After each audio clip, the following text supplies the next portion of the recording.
Welcome to Nazir Fears, where fear finds you. Do you dare to enter a world of unspeakable horror and chilling mysteries? If you love creepy true stories, urban legends, haunted places, and terrifying experiences, you're in the right place. What we offer: spine-chilling horror stories, dark and mysterious urban legends, real-life encounters with the supernatural, psychological horror and unexplained mysteries, new nightmares. Every daily upload a new video only for you. Subscribe if you dare. Hit that subscribe button and turn on notifications. You never know what's lurking in the dark.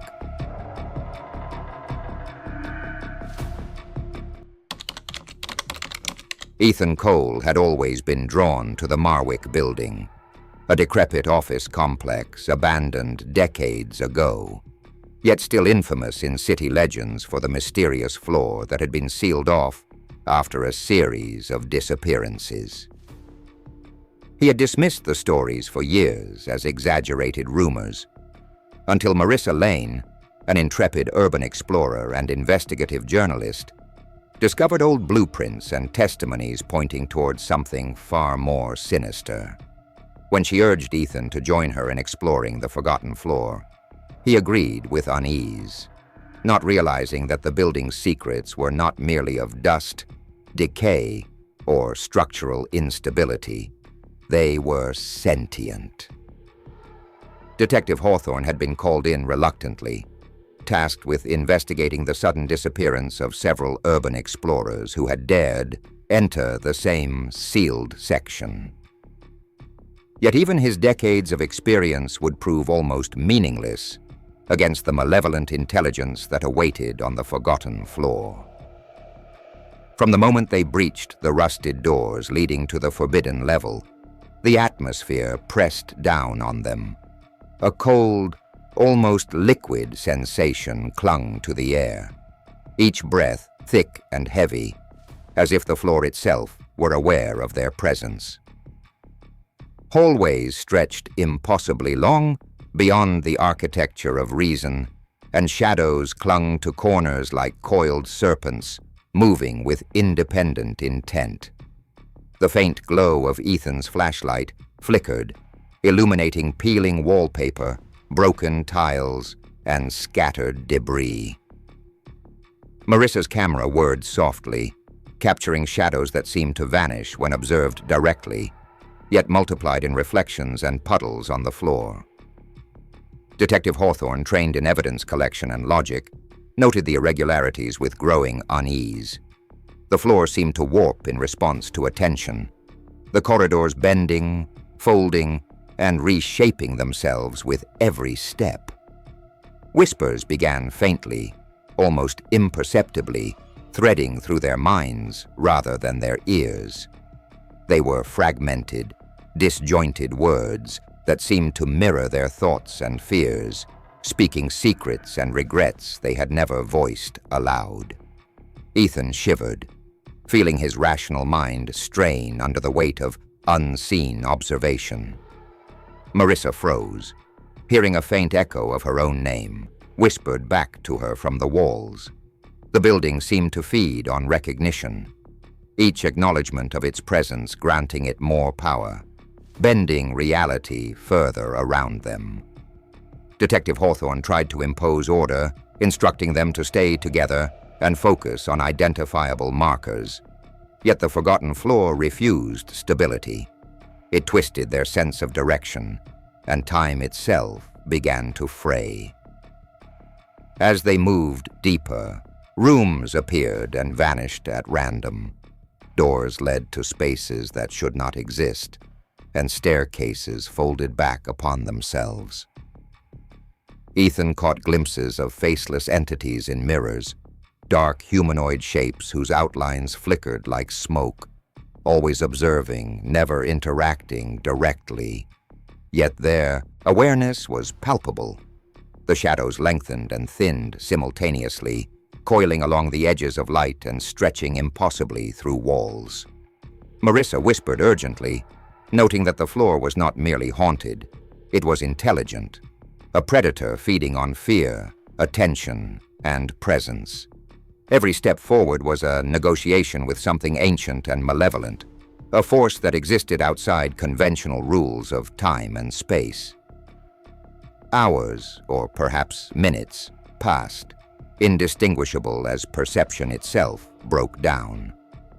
The low hum of the building seemed to resonate directly in their skulls, amplifying anxiety and disorientation. Shadows became denser, pulsing along walls and ceilings, converging into forms that resembled humanoid shapes without faces, their faint, glowing eyes pressing into consciousness. Ethan and Marissa felt the oppressive weight of unseen observation, while Detective Hawthorne struggled to maintain his analytical composure. The entity did not hunt them with physical violence. Its power was cognitive, psychic, predatory. Fear was the prey. The central atrium revealed the full horror of the forgotten floor. Bookshelves, debris, and walls coalesced into impossible geometries, passages appearing and disappearing with every blink. Faceless figures gathered in clusters, moving fluidly across surfaces, responding to sound, light, and recognition. Ethan realized with growing terror that the floor collected consciousnesses, absorbing those who had acknowledged it in prior decades, leaving them faceless yet aware, trapped within the entity's perception. Marissa's camera captured impossible phenomena: floating shadows, walls breathing subtly, and faces emerging only to dissolve back into darkness. Detective Hawthorne attempted to map the layout, but the building responded instantly, corridors bending, reflections splitting reality into overlapping spaces that made orientation meaningless.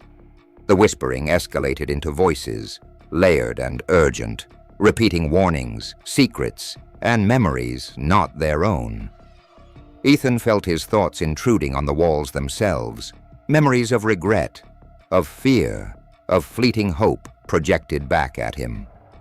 Marissa's attempts to speak drew new shapes from the shadows, humanoid silhouettes that stretched and shifted with each syllable. The air thickened further, suffocating yet electric, as though charged with the consciousness of every prior victim. Detective Hawthorne realized that conventional logic would not save them. Escape required understanding the building's rules, and its rules were alien, malevolent, and alive. By the climax, the trio had reached the heart of the forgotten floor, a vast, dark chamber where shadows pulsed like breathing masses. Faceless entities, now fully formed into humanoid shapes, stretched toward them, glowing eyes reflecting the flickering lights of their equipment. Ethan reached instinctively toward Marissa, who simultaneously reached toward a whispering wall, only to have tendrils of shadow coil around their perception, bending sight, sound, and gravity. Detective Hawthorne, shouting warnings, was pulled into the same distortion, reality folding around him as if the floor were aware of every thought, every fear, every heartbeat.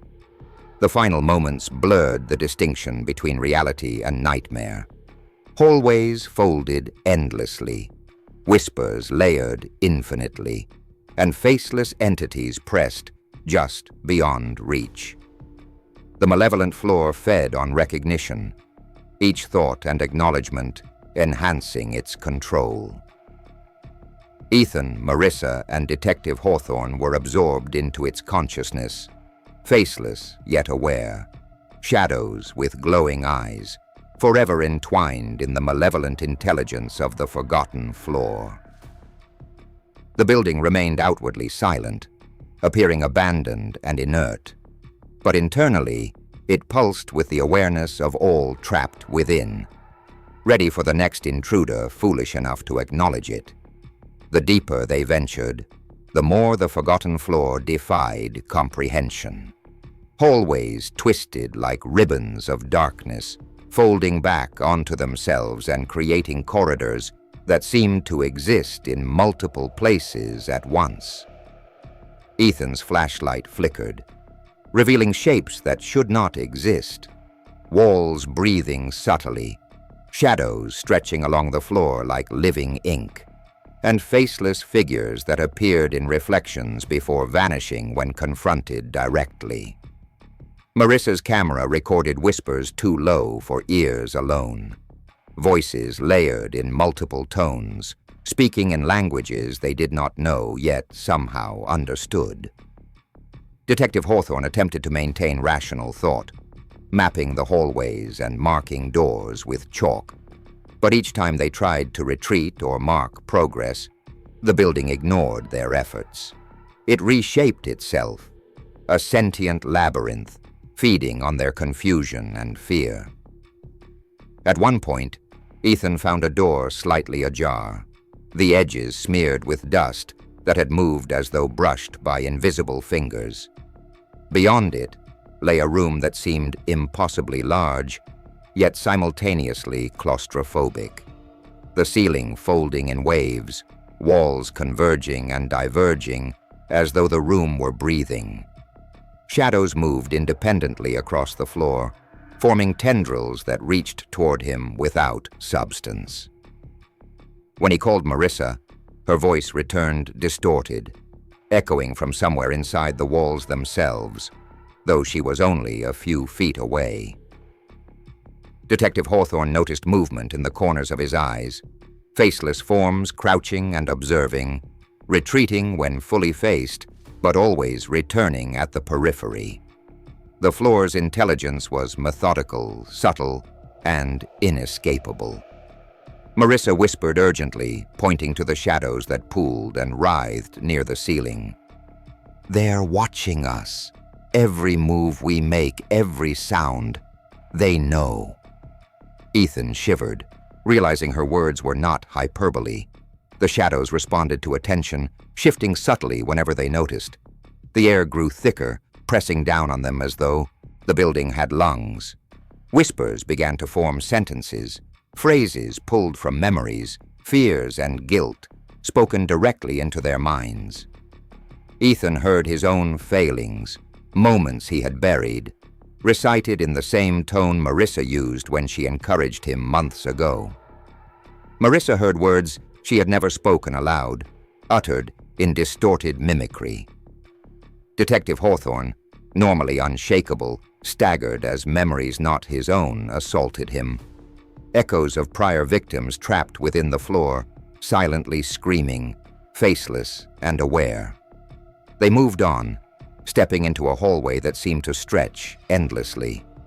Doors lined each side, some cracked, others sealed, all radiating a sense of malevolence. When Ethan touched one of the doors, the whispering intensified, voices overlapping, calling their names, pleading, threatening, and laughing simultaneously. Faceless entities emerged from the darkness, their glowing eyes observing, coiling, and retreating in a dance of anticipation. Shadows flickered across the walls, forming semi-humanoid shapes, their tendrils brushing against their skin, leaving a cold sensation that clawed at the spine. Hours passed, or maybe minutes. They could no longer tell. Time had fractured completely on the forgotten floor. The trio entered what appeared to be an atrium-like space, massive and impossible, where the floor itself pulsed as though it were a living creature. Faceless figures rose from shadows on all sides, humanoid yet unreal, tendrils extending from their forms to brush against the walls and ceiling, bending light, twisting perspective. Ethan realized with horror that the entity behind the floor was not merely consuming them physically, it was consuming their awareness, their perception, their very minds. Every observation, every attempt to document or rationalize only strengthened its grasp.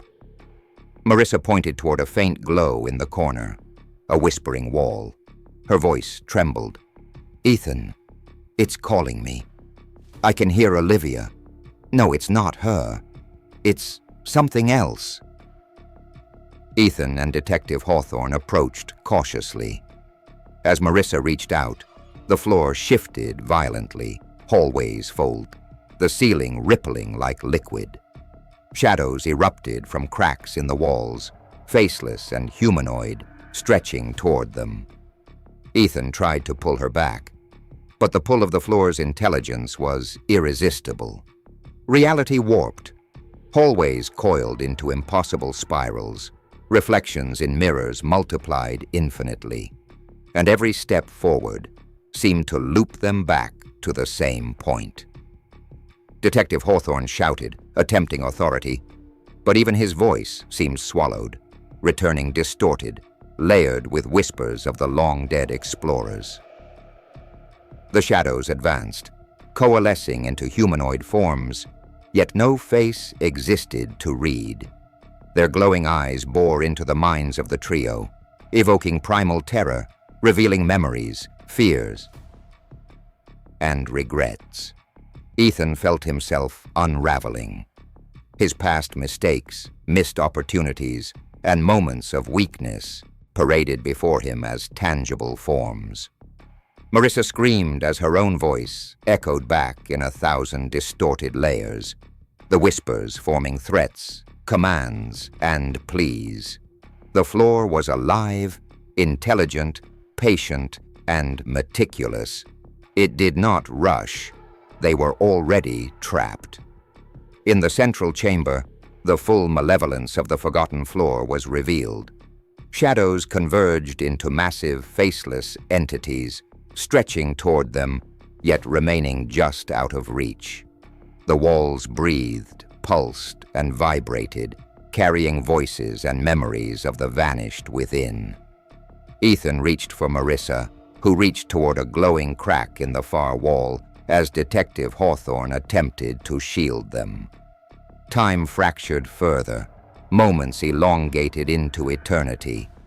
Seconds condensed to milliseconds, and every attempt to escape only drew them deeper. They realized that the floor fed on attention, recognition, and awareness. Every acknowledgement of its presence strengthened it, pulling them irrevocably into its consciousness. The shadows on the forgotten floor pulsed like living smoke, writhing along walls and ceilings, converging and separating with a consciousness that defied logic. Ethan could feel them pressing into his mind, probing memories and fears he had long buried. Each whisper sounded like his own voice, distorted and malevolent, repeating regrets and insecurities until he could scarcely tell reality from hallucination. Marissa clutched her camera, her hands shaking, recording images that would be incomprehensible to anyone who viewed them. Faces appeared briefly in the lens, faceless figures, elongated and grotesque, hovering in corners before dissolving into darkness. Detective Hawthorne tried to shout commands to ground them in reason, but the floor consumed sound as easily as light, twisting it into layered voices that carried the memories of the disappeared, echoing endlessly. A corridor stretched before them, impossibly long, flickering with failing light. As they moved forward, doors appeared on either side, opening and closing by themselves. Shadows emerged from them, humanoid shapes without features, moving deliberately in response to attention. Marissa's voice trembled. "It's learning us. It knows who we are, what we fear."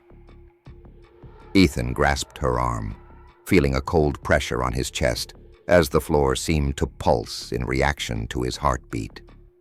Detective Hawthorne noted that the walls themselves appeared to thicken and thin, bending perspective, coiling the corridors in ways that made navigation meaningless. Each step forward seemed to loop them back to previous locations, yet subtly altered, as though the floor were rewriting reality around them. In one room, Ethan noticed faint impressions in the dust on the floor, handprints and footprints that appeared and vanished, leading nowhere. Faceless forms materialized briefly in reflections, reaching toward them with tendrils of shadow that didn't exist in physical space. Marissa screamed when she realized the shadows were not simply attacking. They were replicating her movements, echoing her fears, showing distorted versions of herself trapped in impossible poses, faceless and screaming silently. Detective Hawthorne fired his flashlight along the hallway, and the shadows recoiled, only to reassemble into larger, more cohesive masses, their glowing eyes fixated on the trio, tracking every motion. The trio entered what appeared to be a massive atrium at the heart of the forgotten floor. The ceiling pulsed like the walls of a living organism, shadows rippling across the floor like dark water.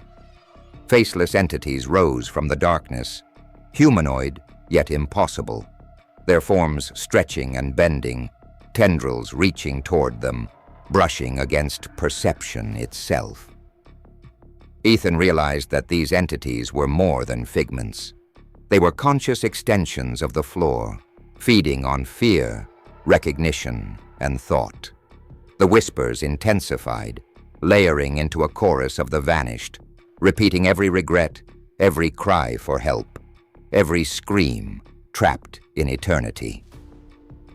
Marissa clutched Ethan's arm as one tendril of shadow brushed her shoulder, cold and sentient, wrapping around her attention and forcing her to relive a traumatic childhood memory in vivid detail. Detective Hawthorne attempted to act, trying to physically push back against the shadows, but the building responded as if aware of intention. Hallways folded and reformed behind them. Doors led to spaces that defied geometry, and the air thickened, suffocating yet electric. Ethan tried to reason, to find a flaw in the floor's logic, but it was impossible. The building had no rules, only the singular will of the malevolent entity that dominated the forgotten floor. Every step, every glance, every breath reinforced its power. Time fractured further.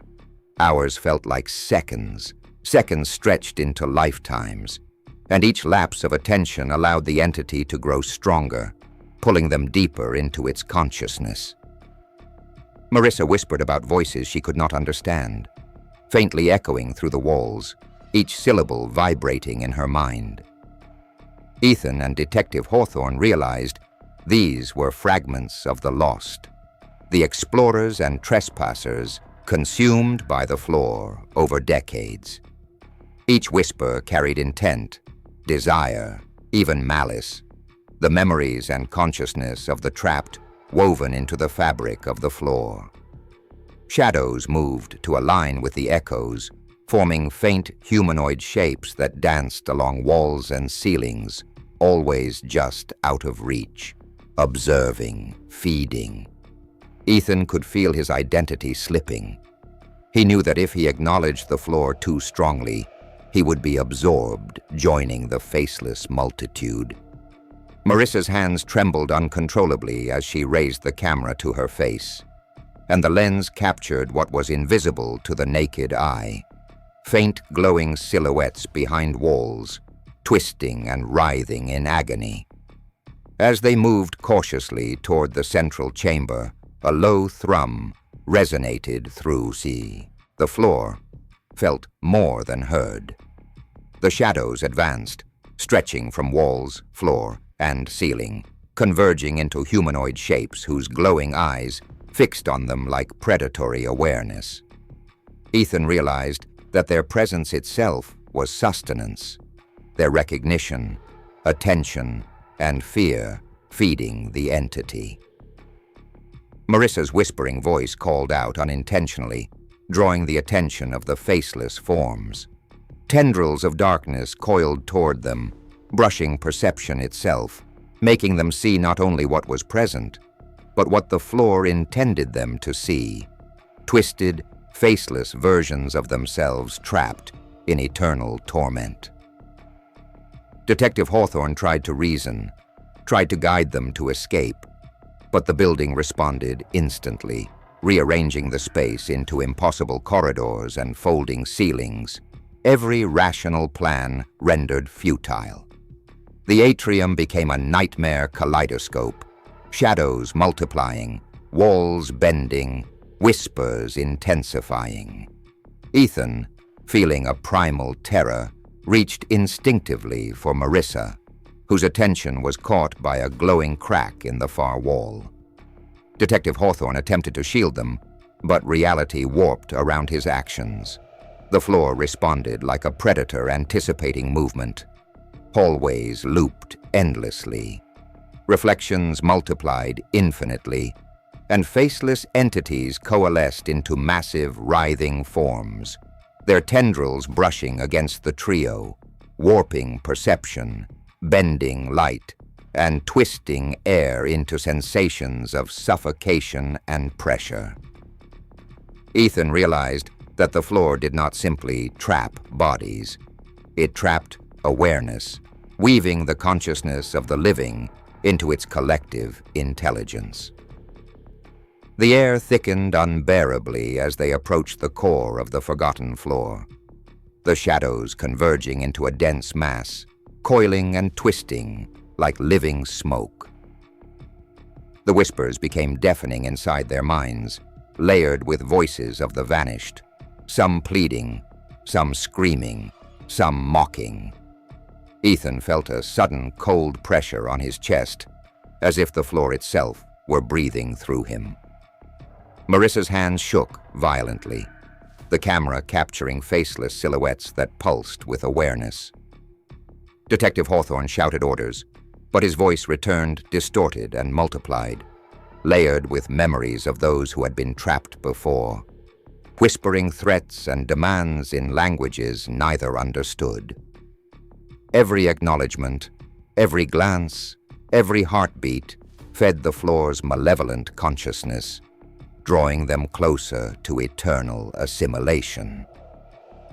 A shadow detached from the mass, forming a humanoid entity taller than any human, faceless, with elongated limbs and glowing eyes that seemed to bore directly into their minds. Ethan froze, realizing that the entity could manipulate perception itself. The floor folded around them, hallways bending, ceilings stretching, and reflections splitting reality into overlapping layers. Marissa screamed as she saw herself in multiple reflections, faceless and trapped, moving independently, yet tethered to the shadows that surrounded her. Detective Hawthorne tried to push forward, his flashlight cutting through the darkness, but the shadows recoiled and reformed instantly, coalescing into new forms, larger, denser, more aware. Ethan reached instinctively for Marissa, but the floor resisted. Shadows wrapped around his perception, forcing him to see visions of past explorers consumed by the floor. Faceless figures reached for him, their tendrils brushing against his mind, showing regrets, mistakes, and fears in vivid, unbearable clarity. Marissa cried out, her voice now entwined with the whispers, calling out for help, yet also feeding the entity with attention. Detective Hawthorne realized too late that physical force could not overcome this presence.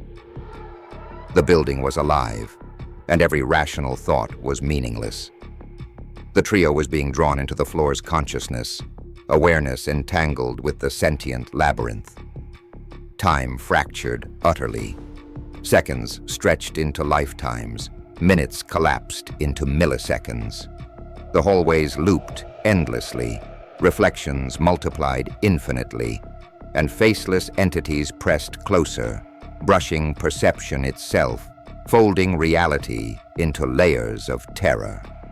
Ethan's mind splintered, memories of fear, failure, and regret projected externally, each echo reinforcing the floor's grip.